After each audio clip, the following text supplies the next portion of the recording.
Apa yang kita tanam selama ini dalam pikiran kita, itulah yang akan mendorong terjadi dalam kenyataan hidup kita.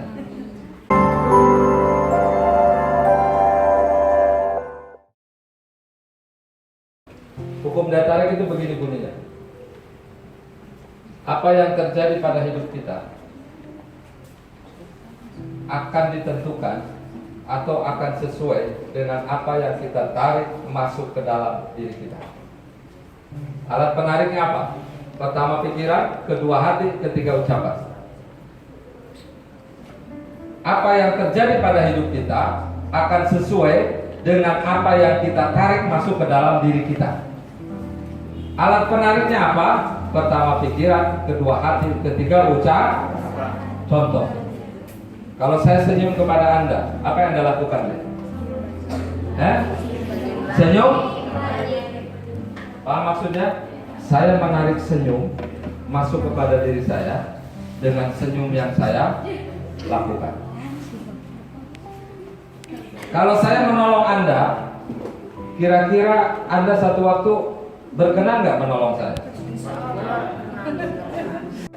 Apa yang kita tanam selama ini dalam pikiran kita, itulah yang akan mendorong terjadi dalam kenyataan hidup kita. Contoh, kalau kita menanam tidak bisa naik haji, tidak bisa naik haji, tidak bisa naik haji, tidak bisa naik haji, maka itu akan terjadi dengan hidup kita. Tapi kalau sebaliknya, saya bisa pergi haji, saya bisa pergi haji, saya bisa pergi haji, maka contohnya Pak Parman sudah membuktikan. Saya bisa bangun masjid, saya bisa bangun masjid, saya bisa bangun masjid, maka satu waktu jalan untuk bangun masjid akan ketemu. Tapi kalau ditanam sebaliknya, masjid sulit dibangun, masjid susah dibangun, masjid susah dikembangkan, maka itu akan terjadi dengan kita. Jadi kita menarik masuk ke dalam hidup kita sesuai dengan yang ditanam dalam pikiran kita. Kan rumusnya sederhana. Kalau kita tanam cabai panen, tanam rambutan panen, tanam bengkoang panen, tanam benci panen, tanam susah panen. Betul nggak? Tanam benci panen, tanam susah panen, tanam mudah panen.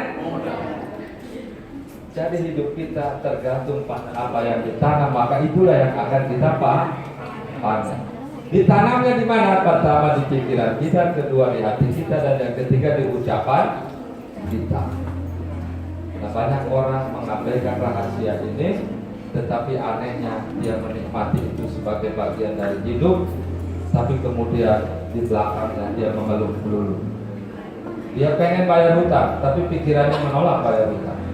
Dia pengen bayar hutang, tapi hatinya tidak yakin dia bisa bayar hutang. Ketika ditanya, kan bisa bayar hutang? Aduh, nggak tahu ini.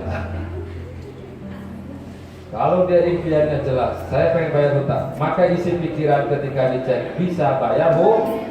Hati meyakini kalau ditanya, kan bisa bayar hutang? Bisa. Meskipun hari itu kita tidak punya uang untuk bayar hutang. Banyak orang pikiran, hati dan ucapannya tunduk pada keadaan yang sekarang terjadi. Padahal kalau mau berubah hidup, jangan tunduk pada situasi kesulitan yang hari ini ada pada kita. Lawan, lawan, lawan. Cara melawannya di mana? Pikiran, hati dan ucapan. Bu punya uang? Nggak punya. Ya mana punya uang? Bu bisa pergi haji? Nggak bisa. Kenapa? Nggak punya uang. Bu bisa pergi haji? Bisa. Beda. Kenapa dia ngomong bisa? Karena memang di pikirannya sudah ditanam bisa. Saya yakin dan percaya Bapak Ibu hadir di ruangan ini karena sebelumnya sudah ditanam dalam pikiran akan hadir di sini. Betul? Betul kan? Tidak ada orang hadir di sini sebelum dalam pikirannya ditanam akan hadir di sini. Ada di antara kita sudah dikasih tahu, tapi dalam pikirannya tidak ditanam akan hadir di sini, maka yang terjadi memang dia tidak di sini, dia ada di tempat lain. Dan saya pun hadir ke sini sebelumnya sudah menanam bahwa saya akan hadir di sini. Tapi kalau saya tidak tanam akan hadir di sini, maka saya pasti tidak ada di sini. Tidak kenal. Harus loh. Iya. Jadi hati-hati dengan pikiran kita. Banyak orang hidup susah punten bukan karena susahnya, tapi karena isi pikirannya isinya susah. Dek, 1 kali 1 berapa, Dek? 1 kali 1?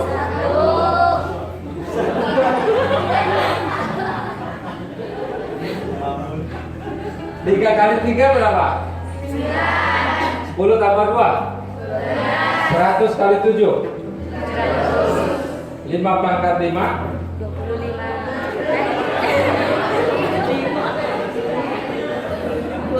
7 kali 7? 100 pangkat 2 dikali 2000 pangkat 7, ya, dikali 72 pangkat 15 dibagi 1027 pangkat 70. Berapa hasilnya? Berapa hasilnya? Pertanyaannya begini, kenapa yang satu bisa dijawab, yang satu tidak bisa dijawab? Ada yang tahu nggak rahasia? Yang satu bisa dijawab, yang satu enggak. Kenapa? Kenapa? Yang satu kenal rumus, yang satu enggak. Yang satu bisa dijawab karena jawabannya sudah tertanam di dalam memori pikiran kita. Ini bukan soal bodoh dan bukan soal pintar. Kenapa kita bisa jawab? Oleh karena yang satu sudah tertanam dalam memori pikiran kita. Yang satu tidak bisa dijawab karena belum pernah ditanam dalam memori pikiran. Sehingga ketika ditanya kita cari-cari nggak ketemu karena tidak ada di isi memori kita. Adik-adik kan punya handphone atau punya laptop. Kalau di file itu kosong, ya kosong. Mau dicari apapun nggak ada. Coba cari foto saya di handphone Anda, ada nggak? Nggak ketemu. Kenapa? Karena memang tidak ada diisi file handphone adik kita ini. Foto saya tidak akan ada. Tapi kalau di situ ada foto saya, maka tinggal diklik saja. Oh, ini ada fotonya. Sama dengan angka tadi. Kenapa kita bisa jawab 1 kali 1 1? Karena dulu kita sudah tanam sejak sekolah. Waktu SD ditanya, dikasih tahu sama guru kita, Neng, ulah hilapnya 1 kali 1 SMP. Diingatin lagi sama guru, Neng, ulah hilap 1 kali 1 SMA. Diingatin lagi 1 kali 1. Belanja ke warung sama ibu warung, karena disuruh sama ibu belanja, dikasih tahu sama ibu warung, Neng, ulah hilap 1 kali 1. Jadi nempel di sini, maka sekarang kalau ditanya 1 kali 1 pasti 1. Tapi ketika ditanya angka yang ribet, tidak bisa ketemu karena belum pernah menang. Hidup kita seperti itu. Itulah isi file kehidupan ada di dalam memori pikiran kita. Sekarang kita cek memori pikiran kita selama ini isinya apa, kita tanam apa. Itulah yang kita tanam kemarin, hasilnya yang kita petik hari ini. Yang kita tanam kemarin bertahun-tahun tanpa sadar, itulah hasilnya kita tanam, kita panen hari ini. Sehingga pertanyaannya ke depan, kita mau tanam apa? Tergantung panen apa kita mau raih besok.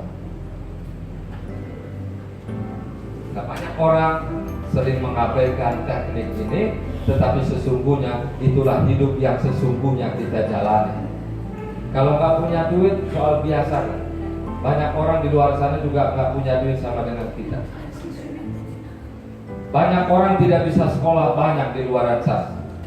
Yang berbeda adalah isi pikiran itu yang akan menentukan jalan hidupnya seperti apa. Jadi kalau Anda mau S2, maka pertama lakukan adalah memori S2-nya ada dulu dalam pikiran. Saya sampaikan rahasianya menjelang sakaratul maut. Punten ini kan, orang menjelang sakaratul maut, kalau menurut hadis Rasulullah, kalau dia sempat mengucapkan kalimat tauhid, kalimat syahadat, la ilaha illallah, maka Allah jamin keselamatan dunia wal. Pertanyaannya, apakah dia mampu mengucapkan kalimat itu? Belum tentu. Belum tentu. Kenapa belum tentu? Karena ketika dia mau buka kalimat itu, dicari di file pikiran itu nggak ada, kosong. Ya kan, kosong, nggak ketemu. Dicek di file hatinya juga nggak ketemu kalimat itu. Dicek di file ucapannya juga nggak ketemu. Sehingga karena nggak ketemu ya susah. Mau diapa-apakan juga susah. Akhirnya terpaksa perlu bantuan dari orang yang masih hidup. Namanya dibimbing la ilaha. Tapi bimbingan itu bimbingan yang bukan menanam dalam memorinya. Sudah selesai menanam dalam memori. Itu hanya sekedar membantu mengucapkan lafaz. Banyak orang tidak tahu rahasianya. Rahasianya adalah bahwa apa yang ditanam dalam pikiran kita itulah akan terjadi dengan hidup kita. Sakaratul maut itu pertarungan terakhir.